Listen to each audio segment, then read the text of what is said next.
Dans cette vidéo, je vais vous dire ce que les gens ne vous disent pas concernant la boxe et vous allez découvrir cet univers qui est plus un univers business qu'un univers de compétition sportive. Let's go. So much drip, you would thought that I leaked this. Thought I was head, it was all in the head. Now a nigga coming back. C'est votre gars aussi, boxeur professionnel, coach sportif et aussi promoteur. Pour revenir du coup sur la soirée d'hier soir, Bakary Samaké contre Ahmed El Moussaoui.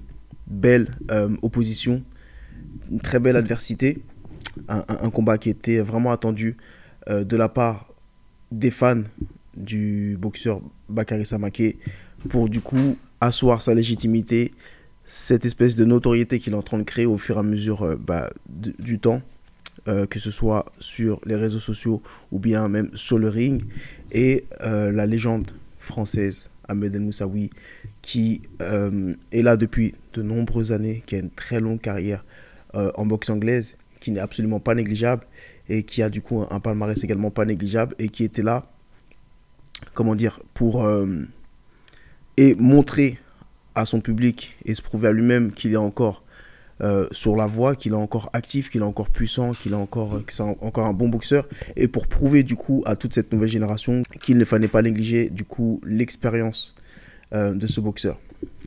Mais, parce qu'il y a des mais bien évidemment, je vais vous dire les choses comme elles sont. Pour moi,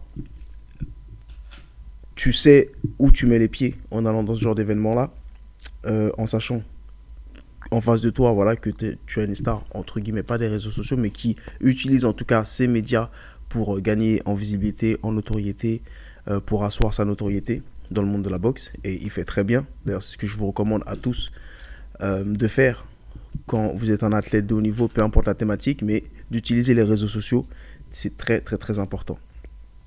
Et si du coup vous voulez en savoir plus, aller plus loin concernant les réseaux sociaux, j'ai un accompagnement qui se trouvera dans la barre de description, qui va vous permettre d'en apprendre énormément et de faire comme tous ces athlètes de haut niveau, Cédric Doumbé, Ibra TV et plein d'autres. Donc comme je disais juste avant, en mettant les pieds dans ce genre d'organisation organisée par le père, qui est lui-même promoteur, tu sais déjà comment ça va se finir. Ta seule issue dans ce genre d'événement, c'est de gagner par KO. Et sachant que du coup, Ahmed El Moussaoui n'est pas un gros puncher, bien qu'il ait énormément d'expérience, qui propose de la boxe de qualité, mais malheureusement, c'est pas un puncher.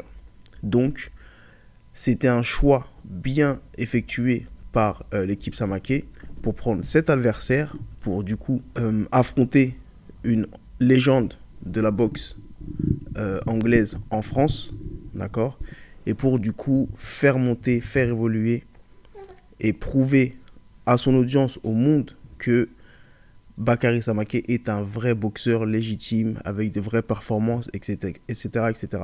Donc du coup, Ahmed, pour moi, sait déjà qu'il ne pourra pas gagner, sauf si il gagne par KO. D'accord? À la décision, c'est sûr et certain qu'on ne te donnera jamais la victoire.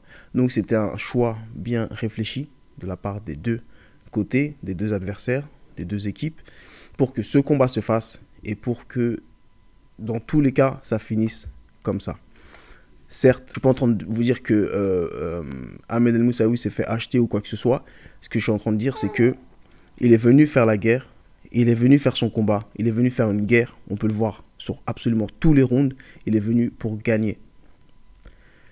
Mais malheureusement, ça n'a pas suffi. Le travail qu'il a fourni n'a pas suffi pour lui permettre du coup de gagner et de remporter une victoire à la décision. Pour ça, il aurait fallu énormément plus, comme je vous disais, aller chercher le KO. D'accord? Malheureusement, si je dois reprocher quelque chose à Ahmed, ça a été du coup de proposer souvent les mêmes combinaisons. Le 1, 2, 3 suivi d'un crochet par-dessus. Et malheureusement, ce n'est pas suffisant pour toucher un adversaire comme Bakary avec pas mal d'expérience, avec un bon coup d'œil, qui est explosif et qui a également une bonne garde. Donc il aurait fallu peut-être au fur et à mesure des rounds travailler ou mettre en place une autre stratégie, d'accord, pour surprendre son adversaire, chose qui n'a pas été faite. Du côté de Bakary, comme on le connaît, comme on le sait, un boxeur explosif. Mon fils, on finit de commenter la vidéo ensemble parce que mon fils a pris et est parti. Il aussi commente et veut faire part de son retour de réaction sur le combat d'hier soir. Fiston, qu'est-ce que t'en as pensé? Sois pas timide, dis-leur. Bakary Samaké hier. Dis-leur comment c'était. Dis-le comment c'était.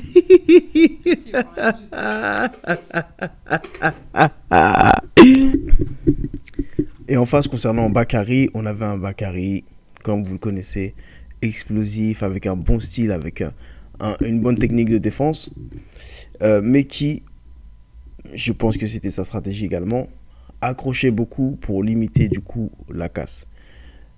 Pour moi, Ahmed est devant sur les 5 premiers rounds. Sur ça, pour moi, il y a vraiment, c'est vraiment sans discussion. Et après, au fur et à mesure des rounds, Bakary a essayé un peu de s'instaurer au fur et à mesure du temps et voilà, de placer, d'être beaucoup plus actif et plus agressif. Donc, on l'a vu placer plusieurs combinaisons, dont un 1-2 hypercute et doubler l'hypercute du même bras et qui est rentré. Mais sinon, voilà, avec des combinaisons qui étaient explosifs, agressifs, mais qui ne touchaient pas de plein fouet Ahmed.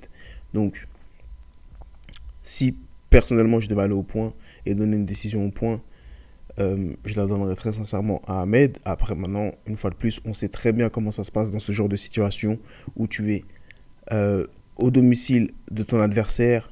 Il est également l'organisateur. Il y a tous les paramètres, forcément, de l'audience, du public, des réseaux. Donc, désolé, ma batterie a lâché, malheureusement. Donc, j'ai pas pu. Donc, ça nous a coupé. J'ai pas fini la vidéo. Mais du coup, pour reprendre, comme je disais, il y a beaucoup de paramètres qui faisaient que forcément Ahmed ne pouvait pas en sortir vainqueur de cette opposition sans gagner par KO.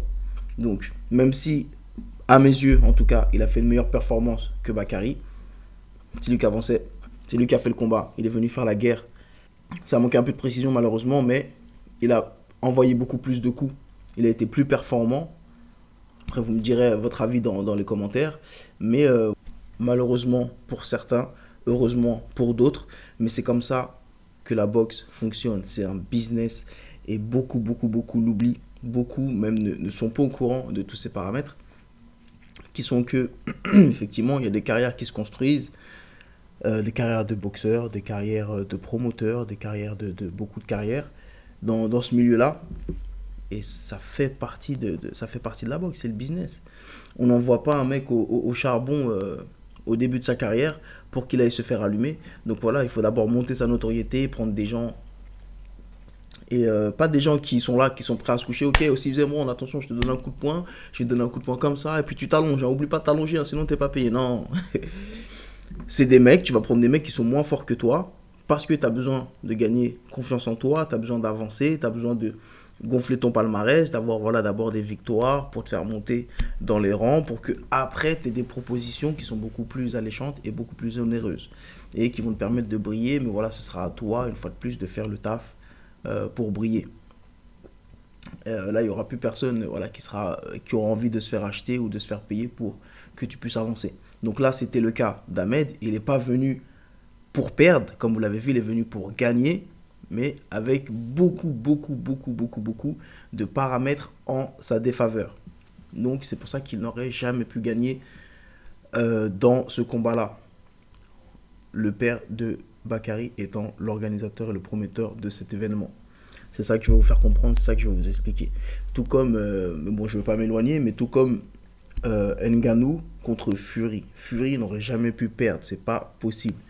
Donc voilà, mais bien qu'il ait gagné, hein, mais même si Ngannou l'avait envoyé au tapis 2 fois, 3 fois, il n'aurait pas perdu, malheureusement.